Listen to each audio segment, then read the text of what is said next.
जंगे अहद का पहाड़ है। यहाँ टॉप पर हुजूर पाक सल्लल्लाहु अलैहि वसल्लम का जंग के वक्त हुआ था।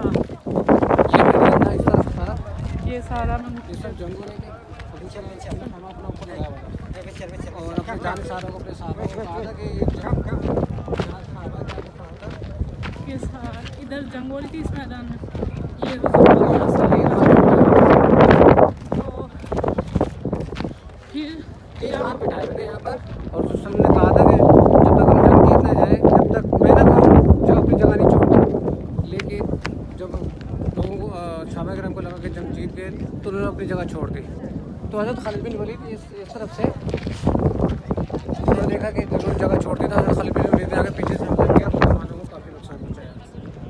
तो जब मुसलमान नहीं गए और फिर जो 70 शहीद हुए थे इस्लाम के वो उस जगह पे उनकी हज़रत